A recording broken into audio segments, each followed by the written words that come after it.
my dears. My name is Joanna and I welcome you to Johanna Draconis, the Deconstruction of C-PTSD podcast. In this episode, we will talk about something that keeps popping up. If that caused my PTSD, why don't I feel strongly about it? This is a good question to ask, as this can lead you down a complete false path and severely sabotage your healing journey. This is one of the things I skipped over when handling trauma, and I thought it was about time we address it. So let us talk about it. There are two options why you are feeling nothing really regarding a traumatic event that might have caused you PTSD. The first option is that you are too overwhelmed with the trauma and therefore your brain turned off emotions to protect itself. It is a very bad sign if you feel nothing regarding what happened, no matter what. That is usually the sign of suppressed emotions. What is ideal is feeling a sense of peace and calmness about it, but not no emotions. As soon as you start opening that topic, you will get your emotions slowly and more and more. So that is not the topic of today. That is the second option. You feel nothing because the event isn't really responsible for your symptoms. There is this huge misconception that you have your traumatic event and then immediately you get PTSD symptoms. That depends on the trauma. The bigger the trauma structure, the longer it takes for your brain to show symptoms, while simple events get almost an immediate reaction. Part of the reason is likely that by suppressing it, the brain tries to protect itself and prevent being overwhelmed. What most understand under PTSD is just PTSD being active and showing strong symptoms, be it because the brain decided to try to get rid of it or because it can't hold it any longer. We are looking into two variants of small trauma activating the big one, and then some ways to find the hidden trauma. We start with the first variant, where small trauma activates the big trauma. In this case, the trauma is unrelated to the big one, but it brought an overworked system to its knee and it all breaks loose. While the brain was so far successful in keeping the PTSD in its hidden stage under control, with the unexpected side trauma, it loses control and the old PTSD becomes active. These two can have absolutely nothing to do with another.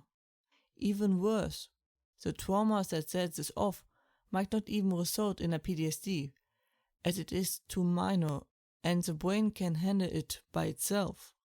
So you might end up with PTSD symptoms, maybe even quite severe ones, but the event that caused them is no big deal, to you at least. Which of course leads you to search in the complete wrong place. Which is why therapists usually ask for anything in the past. Or it might be a less severe version of PTSD, which treatment will result in the old PTSD maybe getting hidden again. Or you might end up having successfully treated that one PTSD, but somehow still have these weird symptoms. Either way, that is the time one should really start looking for that old PTSD, and it is only a matter of time before it gets active again. In the second variant, the case is similar, but this time the small trauma is in the same category as the old one. While the situation is extremely similar, it is so much harder to understand what is going on and to separate them. This can also lead a trauma to evolve a PTSD that without the old trauma wouldn't have, as the old one makes you incredibly vulnerable to that. And now you end up with having basically two PTSD active with similar trigger, nightmares and the like. Which now results in some treatments working somehow, some treatments work sometime, and other mixed responses. But knowing you deal with multiple instead of one is already the key for success. So now to the question, how do I look for the one that is hidden underneath? A solid option is always the good old why. Asking why and focusing on feelings, not facts, until you get a strong emotional reaction. Sometimes that is crying or just a feeling of weight off your shoulder. As long as you keep getting emotional, you are on the right way. Usually I find the best way to test that by speaking out loud. If your voice is clear and firm, you are usually on the wrong path.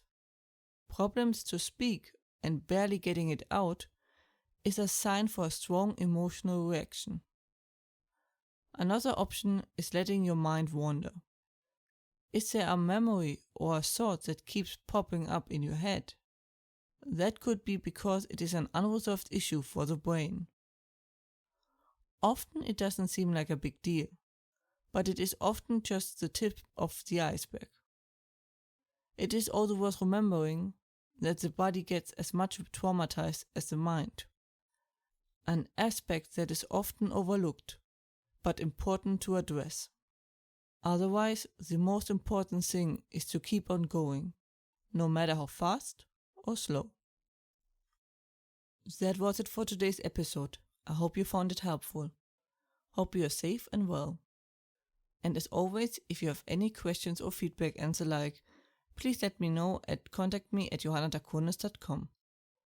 More information and transcript you can find as usually under johannatakunis.com/podcast/. Information regarding therapy you can find under johannatakunis.com/therapy/, and links are in the description. I hope to see you next time. Watch yourself and have a wonderful time.